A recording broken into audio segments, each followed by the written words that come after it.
Bien, vamos a empezar con la segunda ponencia de este primer día y ahora toca a Marco Segatti, que es el neodoctor por la Universidad de Chicago. ¿No? Felicidades por esto. Y va a presentar un paper intitulado La tutela de la igualdad social en el acceso a las Cortes Supremas, usos y abusos de la distinción entre ius legitationis y ius constitutionis. Y su contraponente es Renzo Cavani, que es el doctorando acá en Girona. Como antes, Marco, tú tienes 45 minutos, Renzo 15 minutos y luego abrimos la discusión. Perfecto. Muchas gracias.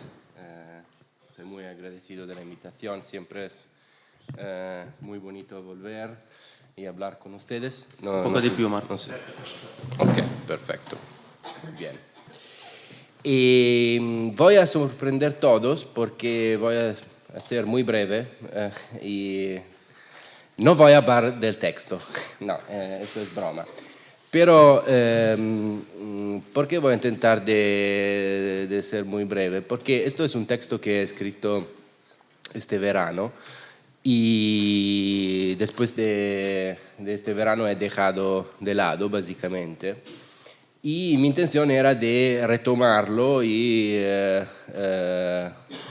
como progresar con el work in progress que todavía es, añadiendo unas cosas, pero al final he decidido de no hacerlo por dos razones. Una buena, la otra menos. La no tanto buena es que claramente siempre trabajar es duro, entonces no lo hice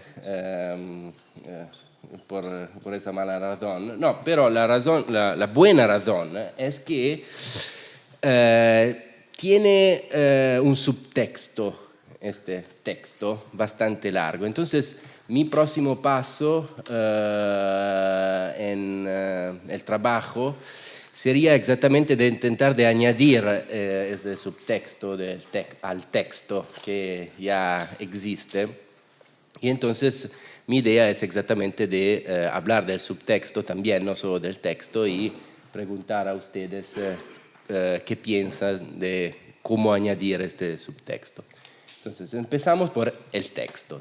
Y el texto tiene un enfoque bastante específico y particular. Y este enfoque es el debate, que en Italia, por ejemplo, tenemos básicamente desde siempre, desde que existe Italia, como menos desde 1923, que cuando hemos creado por la primera vez nuestra Corte de Casación Nacional. Y el debate es qué debemos hacer con esta Corte de Casación.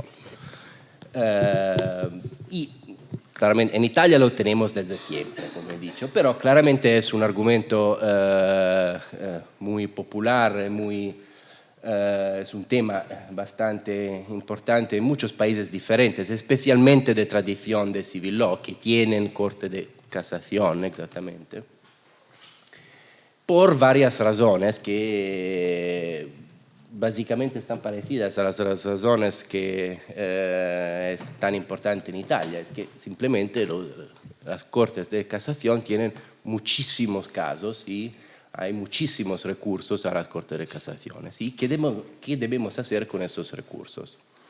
Ahora bien, los argumentos típicos de la polarización de los debates sobre qué debemos hacer con nuestra Corte de Casación empiezan, la gran mayoría de esos argumentos empiezan con una distinción.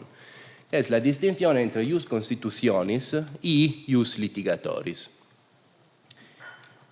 ¿Sobre qué se funda esta distinción? Básicamente se dice que hay errores de juicios que afectan intereses personales y particulares y que por lo tanto tienen efectos específicos y personales y particulares, y que son errores de juicio que se refieren a el ius litigatoris. Y por otro lado hay errores de juicios que afectan intereses generales y que tienen, por lo tanto, efectos generales y que afectan el ius constitutionis. Entonces, en la polarización de los debates, quien piensa que debemos reducir en cualquier manera posible los recursos de las Cortes de Casación, empiezan diciendo que debemos garantizar el acceso a la Corte de Casación de los recursos que se fundan sobre errores de juicios que se refieren al ius constitutionis, y los que piensan que no debemos hacer esto, piensan que no debemos hacer esto porque la función de la Corte de Casación es de tutelar exactamente contra los errores, también contra los errores de juicios que afectan intereses personales y entonces también los que afectan el ius litigatoris. Entonces, tenemos por un lado el ius litigatoris que protege la legalidad en su sentido subjetivo, es decir, el interés particular de las partes procesales en el casos específicos, y tenemos el ius constitutionis que protege la legalidad en su sentido objetivo, porque protege el interés público a la uniformidad de aplicación del derecho en toda la nación, el Estado o en todas las partes que se aplica el derecho objetivo de que estamos hablando. Ahora bien, mi artículo tiene una pars destruens y una pars construens. La pars destruens es que la distinción, así como la he presentado de una manera muy simplificada, claramente no tiene sentido. Es decir, se funda sobre un error histórico. Hablamos de ius constitutionis e ius litigatoris como si fuera algo que nos llega del derecho romano, entonces tiene la gran autoridad de la sabiduría de los romanos. Los romanos hablaban de ius litigatoris e ius constitutionis de una manera completamente diferente. La pars construens es que propongo tres principios para empezar a razonar y debatir públicamente sobre cómo debemos reducir el número de recursos a las Cortes de Casación con filtros de acceso a los juicios de casación. Y estos tres principios se fundan sobre una idea de tutela de la igualdad social. Es decir, tenemos interés, según mi interpretación, a reducir el número de recursos en la Corte de Casación, o como menos de crear, tenemos interés a la creación de filtros de acceso a la Corte de Casación porque queremos garantizar la distribución equitativa de los recursos procesuales, primero.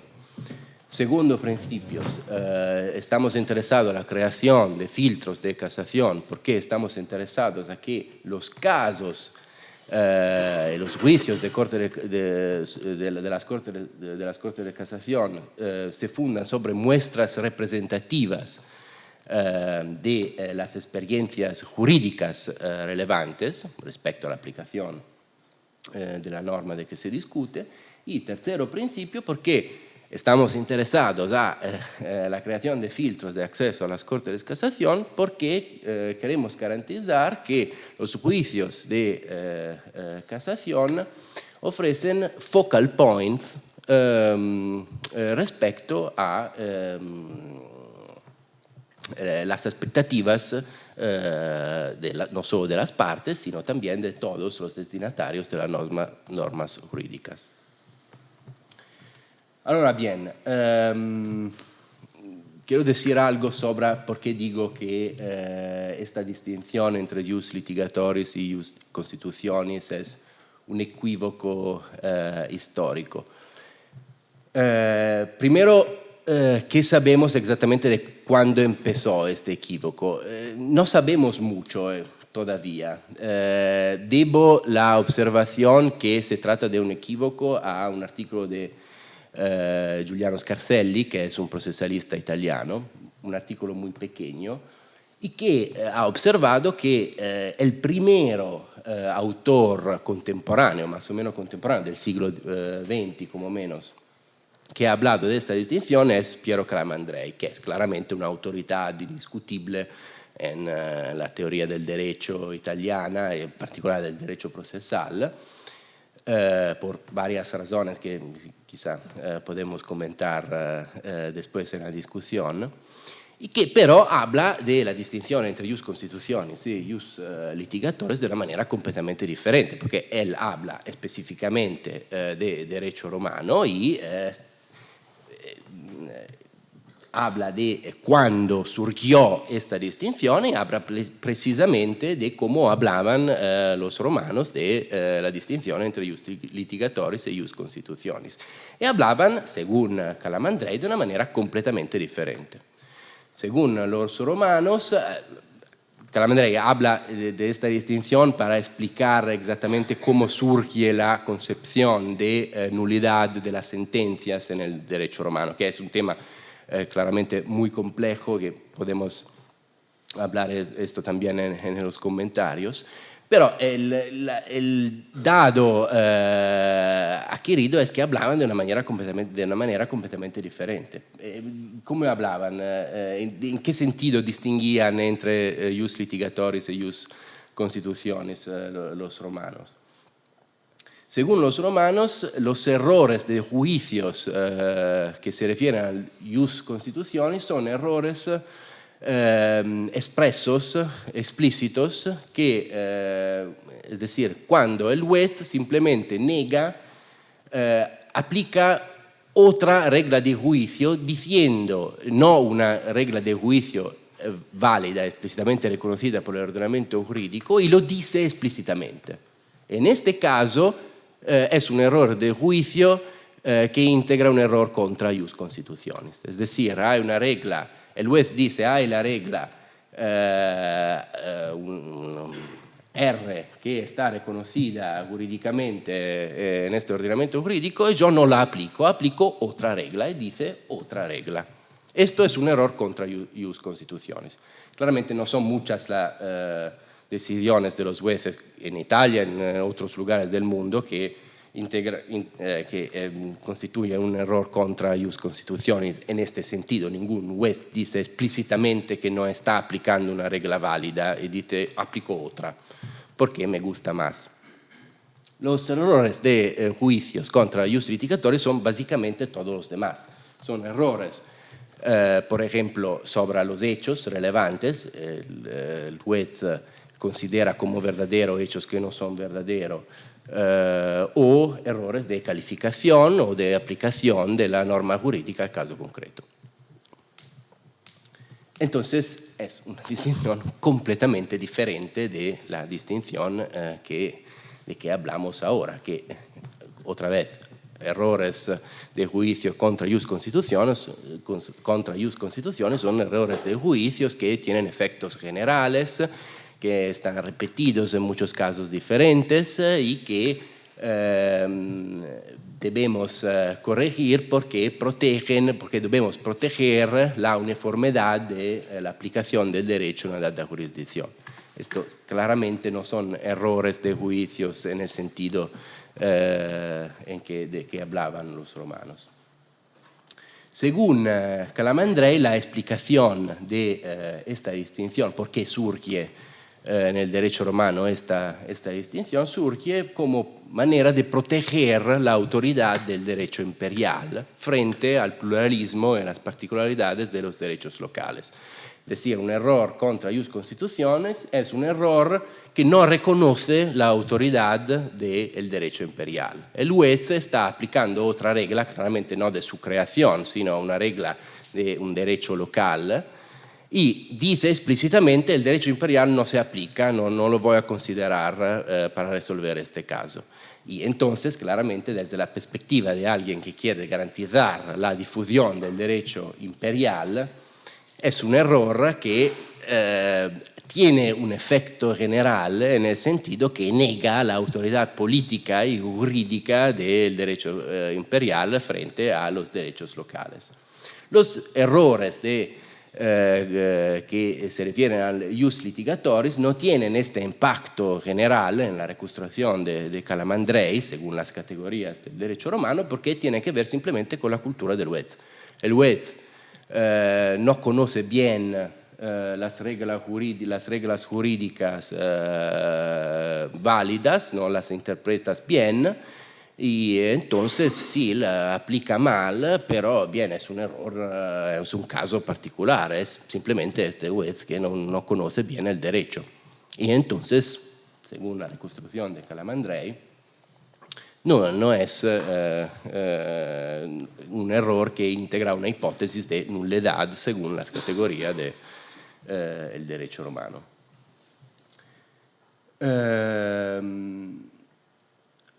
Ahora bien, pars construens.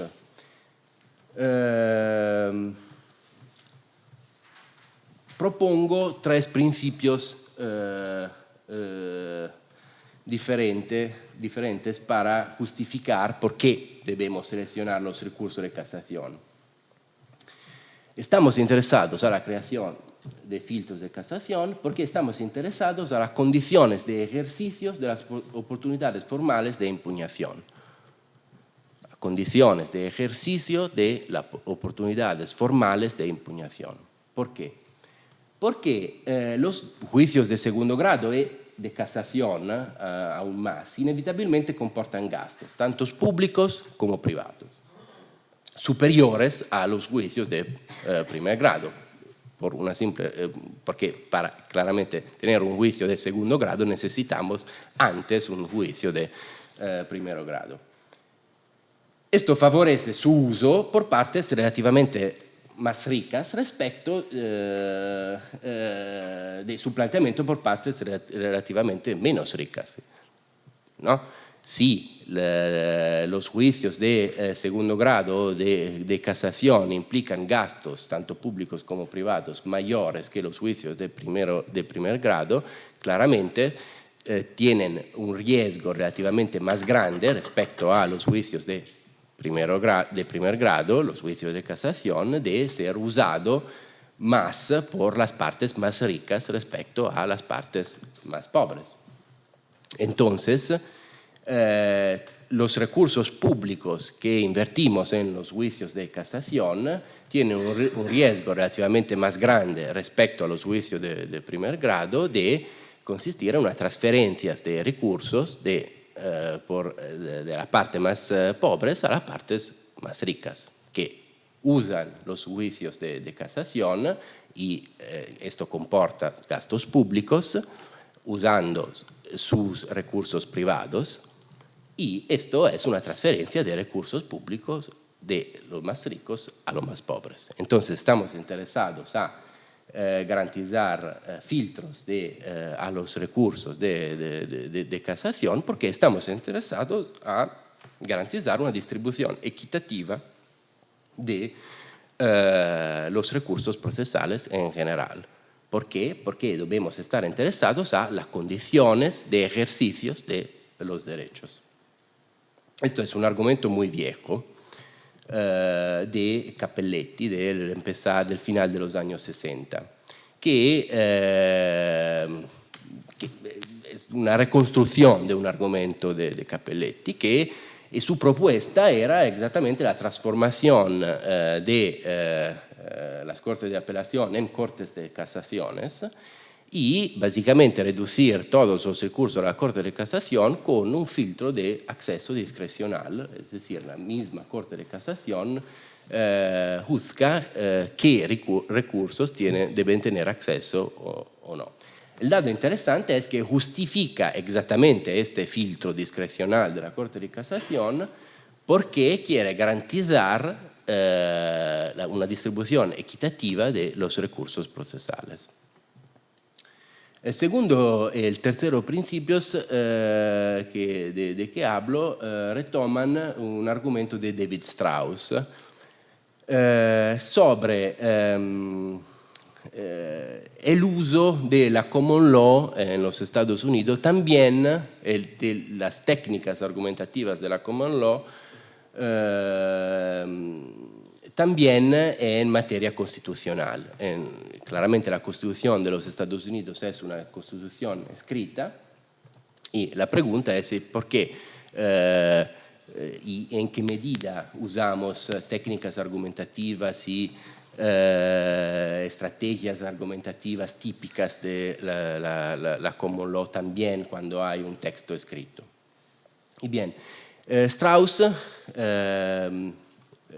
justifica el uso de técnicas argumentativas de la common law también en la interpretación del texto escrito de la Constitución americana, haciendo referencia a dos valores que, según él, reflejan como las prácticas de argumentación de la common law, el valor del tradicionalismo y el valor del convencionalismo. Allora, explico claramente en el texto más bien de qué se trata. La idea, el punto base, es que tanto el valor del tradicionalismo como el valor del convencionalismo, como los interpreta David Strauss, presuponen que los casos que son objeto de juicio en las Cortes de Casación sean representativos de las experiencias jurídicas diferentes, de todas las experiencias jurídicas relevantes respecto al caso específico. Entonces, tenemos aquí dos valores, el valor del tradicionalismo y el valor del convencionalismo, que presuponen la tutela de la igualdad social en el acceso a los juicios de casación, porque para funcionar los dos valores del tradicionalismo y del convencionalismo, así como los reinterpreta David Strauss, presuponen que los casos sean representativos de las experiencias jurídicas relevantes. Y desde aquí saco los dos principios de que ya he hablado, de la idea que los casos que tienen acceso a las Cortes de Casación sean muestras representativas de las experiencias jurídicas relevantes y constituyen focal points para la interpretación del material jurídico reconocido como válido en el ordenamiento donde que opera la Corte de Casación de que estamos hablando. Ahora bien,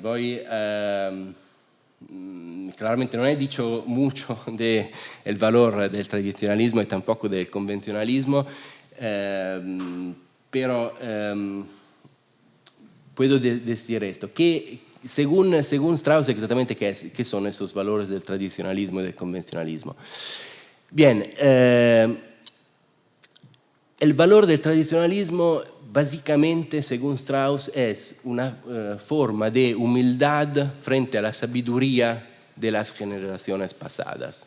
Debemos seguir las decisiones de los tribunales superiores, de las Cortes Supremas, en materia de interpretación constitucional y no solo, es decir, tiene sentido la práctica de la common law de creación de derecho a través de las decisiones judiciales, porque las decisiones judiciales de la common law reflejan una sabiduría pasada, es decir, hay muchas personas que trabajan sinceramente, genuinamente, intentando de formular soluciones a problemas prácticos concretos y las decisiones de las Cortes Supremas reflejan estas generaciones pasadas que intentan de encontrar soluciones a problemas prácticos concretos.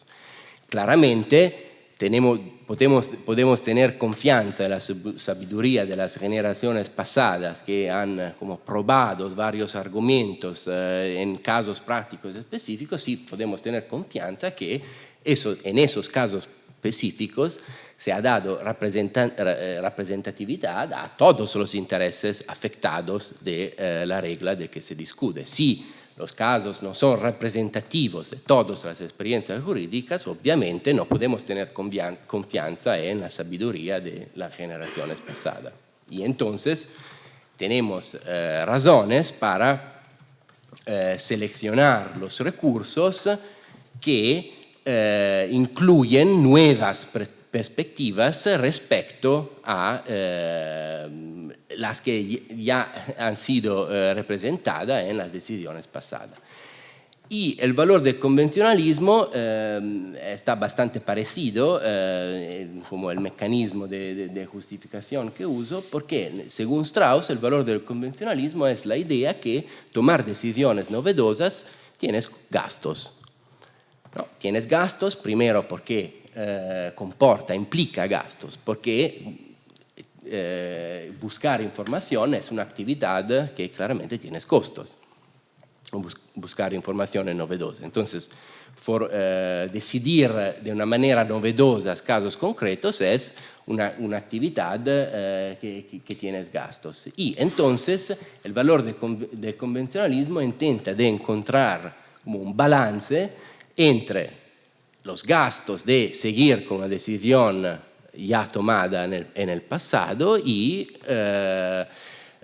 los gastos de encontrar una nueva solución a los problemas. La segunda razón, como el segundo aspecto del valor del convencionalismo es que en una sociedad multicultural, que hay valores distintos, quizá incompatibles, es muy difícil respecto a la solución de un caso concreto que todas las personas afectadas se encuentran de acuerdo respecto a una solución mejor. Entonces, aquí el balance es, otra vez, entre los gastos de seguir con la decisión ya tomada o los gastos de intentar de encontrar otra solución. Entonces, esto es básicamente el tema, el debate sobre qué debemos hacer con nuestras cortes de casación respecto en particular a la reducción del número de los recursos. Hay una distinción muy popular, básicamente todos los que hablan de este tema en Italia y en muchos otros países, en particular de Civil Law, hablan de esta distinción. Y el artículo dice, mira, esta distinción no sirve. No sirve porque históricamente los romanos hablaban de otra cosa y no sirve porque intenta de construir una conexión sobre qué se funda esta distinción. Se funda sobre un intento de construir una conexión sistemática entre tipo de errores, tipo de intereses dañados por esos errores y tipos de efectos de esos errores, ¿no? Entonces hay errores contra ius constitutionis, intereses generales, errores contra ius litigatoris, intereses particulares y personales, y tipos de efectos, daños como tipo de efectos generales de errores contra ius constitutionis y efectos particulares de los errores contra ius litigatoris. Esta è la parte destruens. La parte construens, la formulación de esos tres principios. ¿Cuánto tiempo me queda? 10 minutos. 10 minutos. Sí, entonces, algo de subtextos. Allora, primero hay un argumento histórico que demuestra o que intenta de demostrar los abusos políticos de la dogmática tradicional. Entonces, aquí el proyecto es de exactamente averiguar cómo surgió, por qué empezamos y cuándo exactamente la doctrina italiana, pero no solo, he encontrado referencias también en la doctrina en muchos países de Latinoamérica y también en España no he encontrado referencia a la distinción entre ius constituciones y ius litigatorios, pero estoy bastante seguro que existe, y todos hablan básicamente de la misma manera. Pero, ¿quién fue el primero a equivocarse? Claramente Calamandrei no es responsable como autoridad general, y si lo ha dicho Calamandrei, claramente tenemos en la psicología de la dogmática, si lo ha dicho Calamandrei, claramente es un buen argumento para seguir lo que dice él. Pero él claramente hablaba de cosas diferentes. Entonces, el primero subtexto es de historia de la creación de construcciones dogmáticas a partir de historias no particularmente verdaderas de cómo surgieron estas distinciones.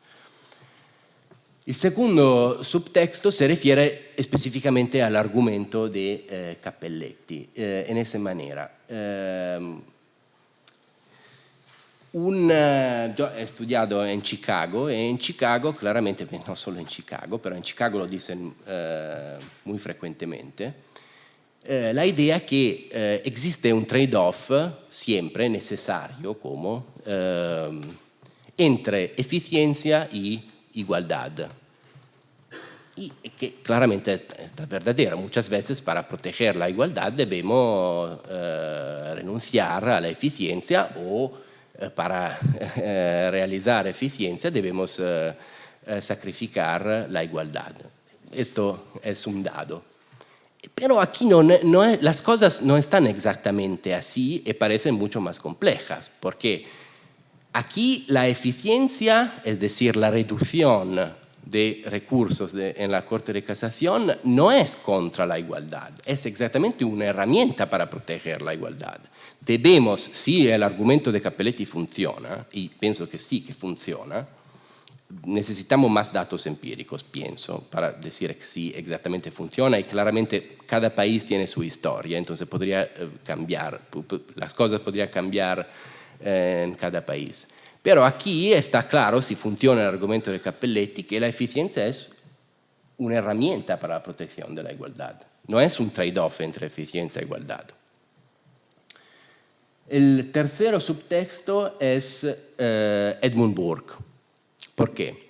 Porque ¿de dónde saca Strauss el argumento sobre los valores del tradicionalismo y del convencionalismo en la common law? De Edmund Burke, conservador Whig en realidad, pero claramente asociado a pensamiento conservador inglés del final del siglo XIX, del final del siglo XVIII,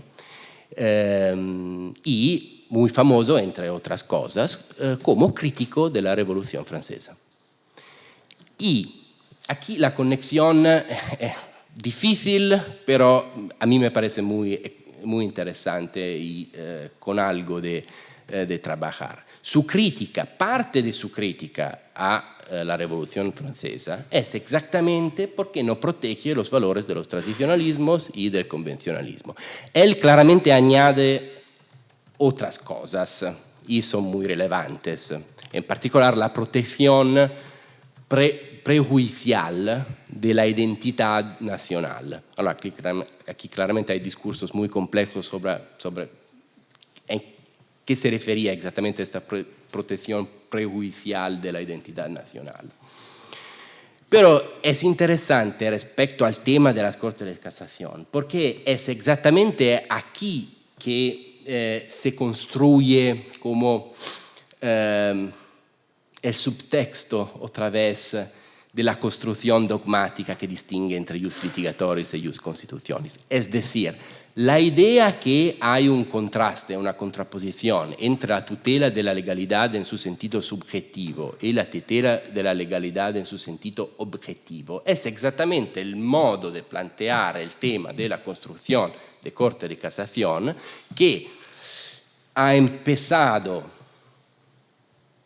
exactamente en la época revolucionaria en Francia y lo tenemos hasta ahora. Y como capítulo siguiente de Calamandrei, cuando habla de la distinción en el derecho romano entre ius litigatoris y ius constitutionis, habla exactamente de las reformas procesales en Francia, que en la institución de la Corte de Casación, que es claramente el modelo de Corte de Casación básicamente en todos los países del siglo. Esto claramente está exagerado como afirmación, por eso digo que es un subtexto que tengo que añadir al texto, porque claramente históricamente son cosas muy complejas, pero lo que me gusta mucho es que hay un argumento que retoma Burke, el conservador par excellence, ¿no? Como menos ahora, y que pero usa sus argumentos en una interpretación de tutela de la igualdad social que va en contra del modelo de casación de la Revolución Francesa. Entonces, ¿cómo añadir esto? Me gustaría saber. Cuarto y último, ¿tengo tiempo? Sí.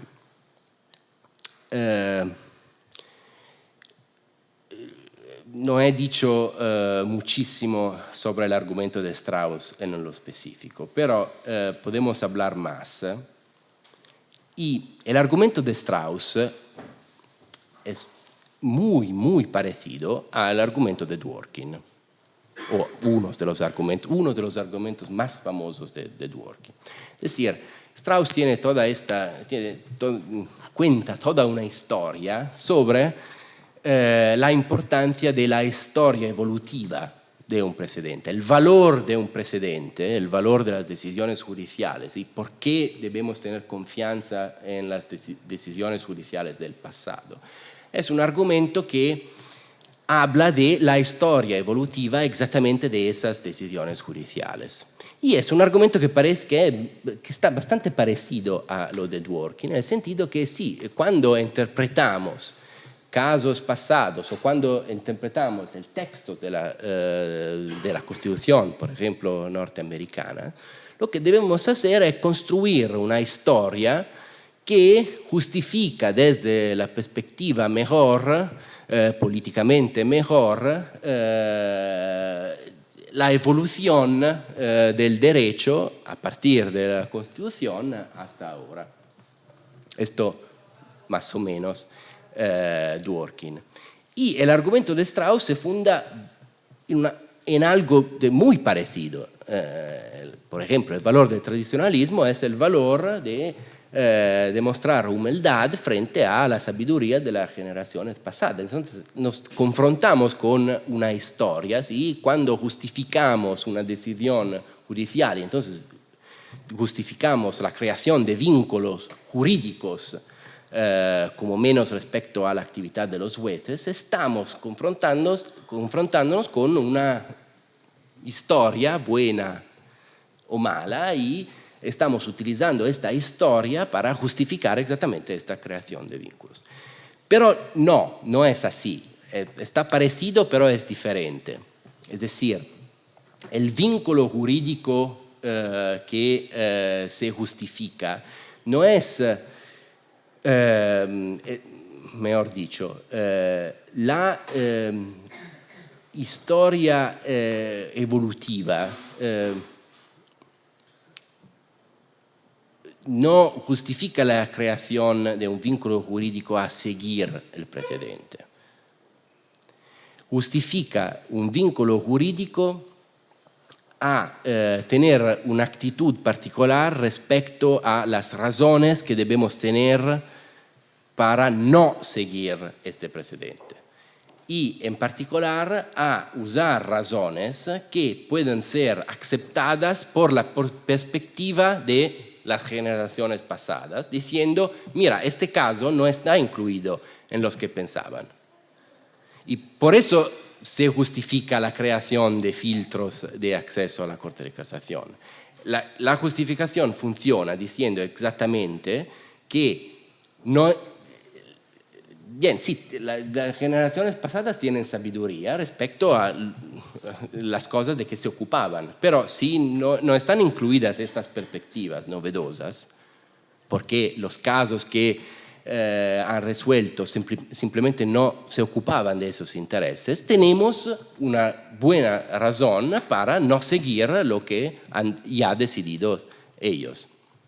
Y entonces, no tenemos un compromiso tampoco en la creación de una historia mejor desde la perspectiva política de la Constitución o de las decisiones siguientes que aplican la Constitución.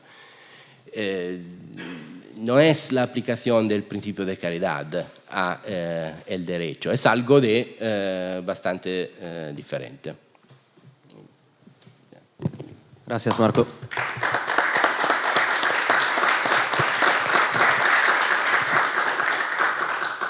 Y bueno, pasamos a Renzo, a los comentarios.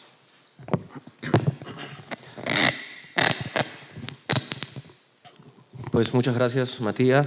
Gracias, Marco, por la exposición, por el texto también, que lo disfruté mucho. Quiero saludar a todos, agradecer en primer lugar la posibilidad de poder estar aquí.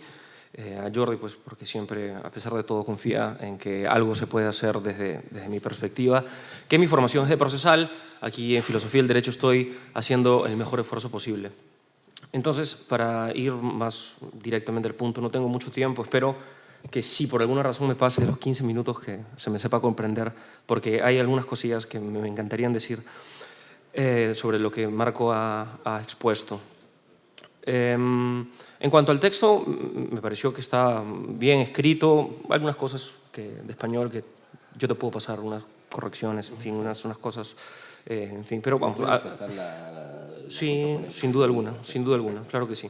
Entonces, claro, si tuviese que resumir lo que Marco expone en su texto, y esto quiero hacerlo para poder yo luego hablar y expresar mejor mis críticas, es de que el binomio ius constitutionis y ius litigatoris ya no es suficiente para crear o para justificar criterios de acceso a las Cortes, y para ello se basa en los tres principios que él ya ha mencionado, ¿cierto? ¿No? La distribución equitativa, que tiene una fundamentación económica, de hecho, ¿no? Y las muestras representativas y los focal points, que los saca de Strauss. Entonces, él lo que busca al final es promover la igualdad, o mejor, promover el interés, que él dice que es subjetivo y privado, en la igualdad de acceso a los juicios de los tribunales supremos, o sea, del juicio de procedencia y los recursos sería, no el juicio de mérito, ¿no? Sino el juicio de procedencia.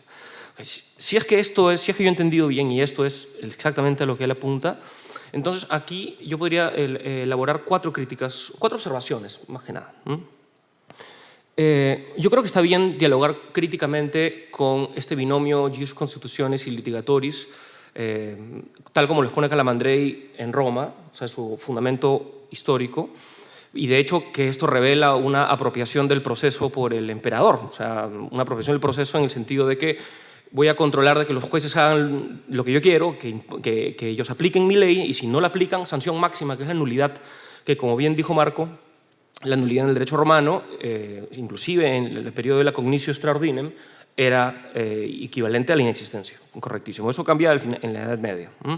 Sin embargo, en el texto yo sentí la falta de un diálogo con Calamandrei, no de la exposición histórica que él hace, sino de por qué es de que él usa estas categorías jus constituciones, IC, para que sea lo más fácil, IC y L, en la construcción de su modelo político ideal.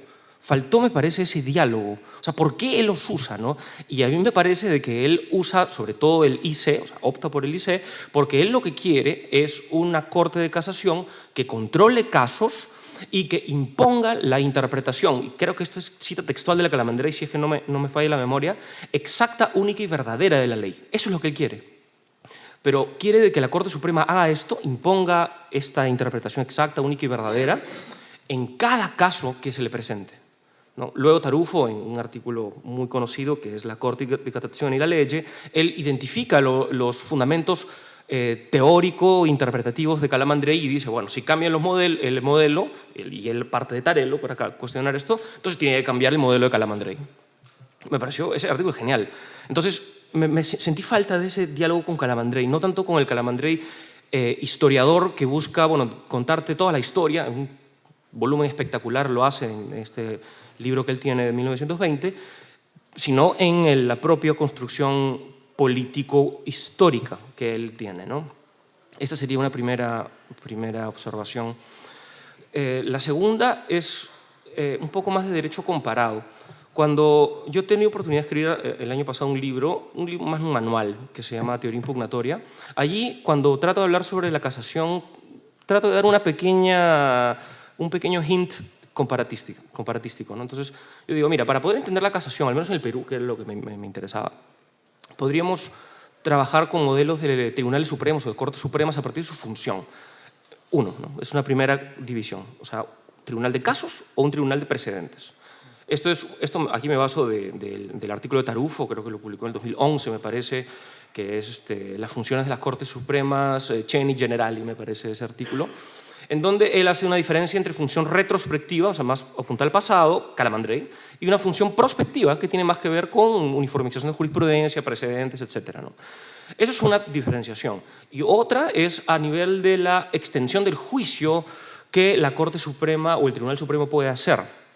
Y aquí yo hablo de un tribunal de reenjuiciamiento y un tribunal extraordinario, o sea, un tribunal que resuelve toda la controversia o un tribunal que resuelve solamente partes de la controversia, como es en gran medida funcionan la casación. Por ejemplo, cuando solamente atacan cuestiones de derecho y no valoración probatoria, por ejemplo, ¿no? Entonces, yo digo de que la casación peruana al menos está ubicada claramente en un modelo de tribunal de control de casos y un tribunal extraordinario, a diferencia, por ejemplo, de lo que ocurría con la Corte Suprema Peruana antes del Código de Proceso del 93. En fin, ¿por qué digo todo esto? Porque hablar de casación me parece de que no podemos referirnos a ella como un concepto intertemporal. O sea, una cosa es la casación en Francia de 1790, el Tribunal de Casación. Otra es la casación francesa de 1837, que ya era Cour de Casación, pero no solamente el cambio de nombre, sino también cambia bastantes cuestiones. Ya no es más, por ejemplo, un órgano político, es más ahora un órgano del Poder Judicial. Quiero pensar también de que otra cosa es la casación de España con la reforma del 84, ciertamente otra cosa es la casación del Perú en 93. Entonces, las constantes referencias que en el texto de Marco se hace a la casación revelan algo que dijiste en tu subtexto, o sea, que tú estás preocupado con la Corte de Casación, pero principalmente con la Corte Italiana de Casación. Entonces, esto es una pequeña advertencia, si se quiere tomar así, en el sentido de que estas propuestas tendrían que tener o sea, tendría que ser explícito exactamente qué es lo que se quiere, qué es lo que se querría solucionar. O sea, qué tribunal, en qué contexto histórico, temporal y los problemas que tiene se busca solucionar. Y esto tiene que ver con las constantes menciones que se hacen en el texto respecto de casación y corte de precedentes. No llegué a ver unas razones claras, al menos para mí, de la necesidad de pasar de una corte de casación, llamémosla corte de casación italiana, tal como está ahora, a una corte de precedentes.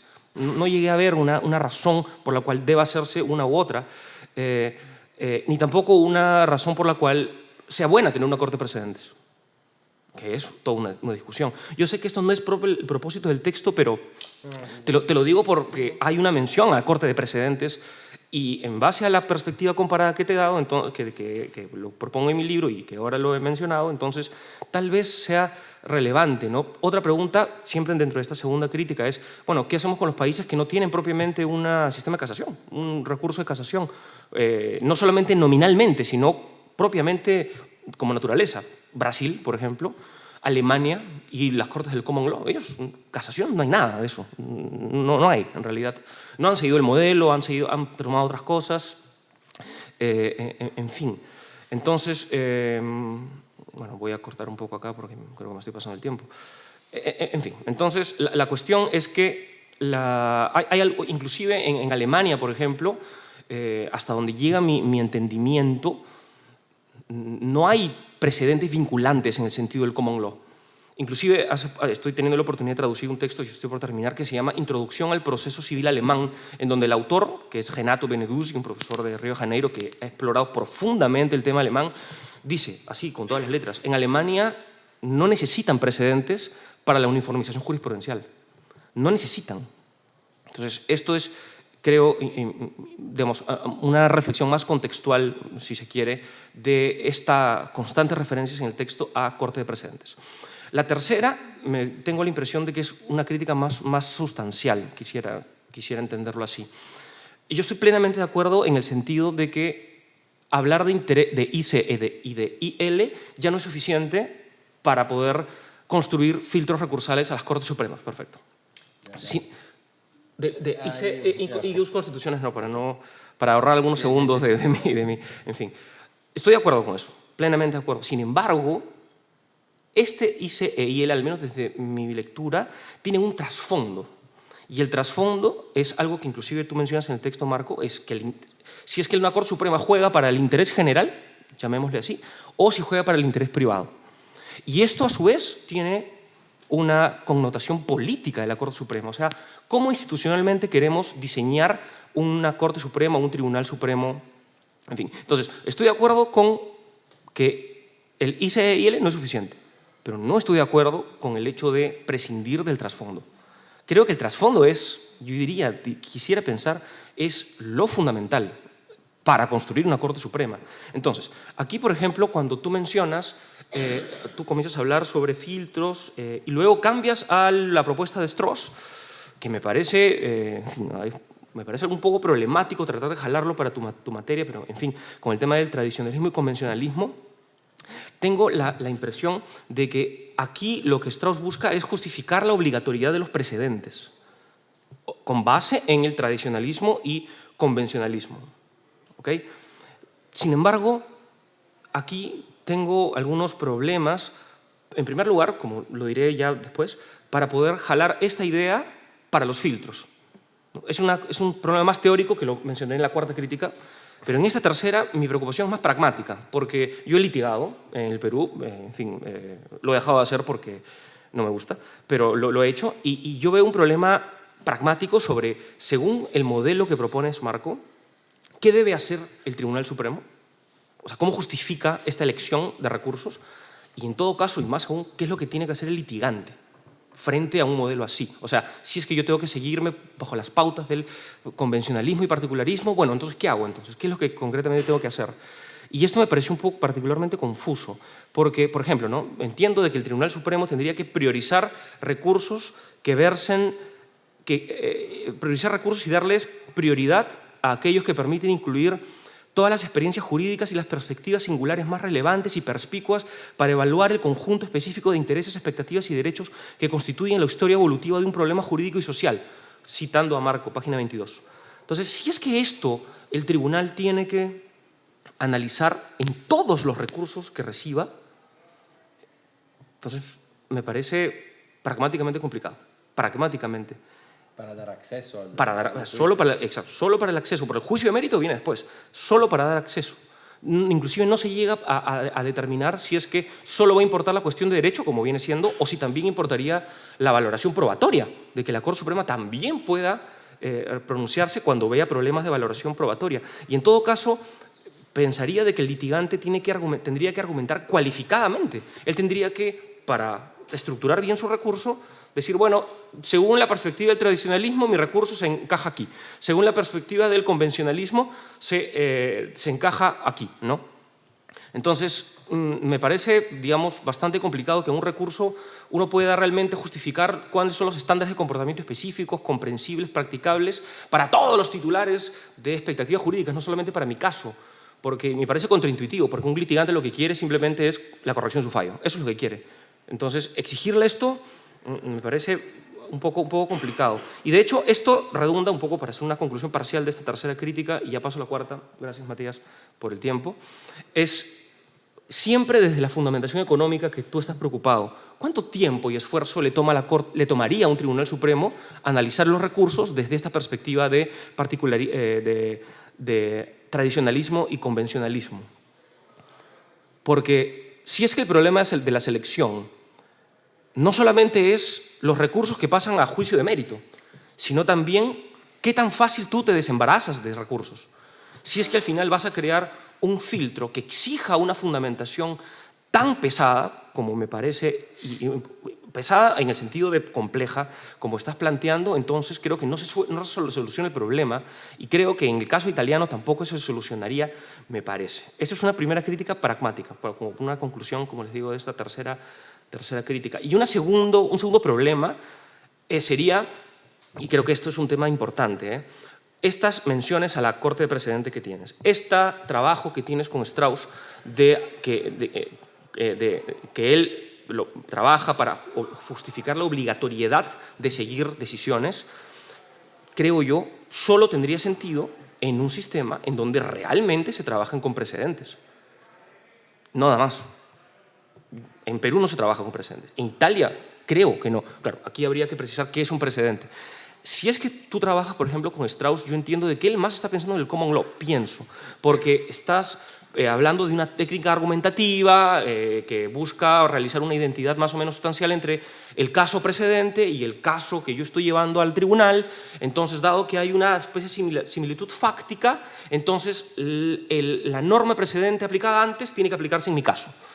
Okay. Si es que esto es así, entonces hay una restricción importante, porque no todos los que van a la Corte Suprema, o mejor, cambio, no todas las Cortes Supremas que están preocupadas con la uniformización jurisprudencial trabajan con precedentes, ni mucho menos los jueces aplican la ratio decidiendo y las normas de la Corte Suprema, las reglas jurisprudenciales, de forma a trabajar con precedentes. Me parece de que es una cultura jurídica muy diversa en realidad. Entonces, si tú limitas la idea de trabajar con precedentes, stricto sensu, para acceder a las Cortes, eso presupone que la Corte trabaje con precedentes, o que los jueces también trabajen con precedentes. Entonces, me parece que aquí un montón de países fuera del common law se van, o sea, ya no estarían aquí. Entonces, esto es una crítica, otra crítica, en fin. Y terminando, sí, ya termino, gracias Matías. Yo dije, anticipé más o menos que me podría demorar, y esto es porque realmente me gustó la propuesta. Ok. Algo que, por ejemplo, tú mencionas, y lo digo literalmente, tú hablas de nuestro interés para la igualdad de acceso a las Cortes Supremas. Okay. Esto aquí no llego a entenderlo bien, esto de qué significa esto nuestro interés. Yo entendería dos alternativas, ¿no? Excluyentes, diría yo.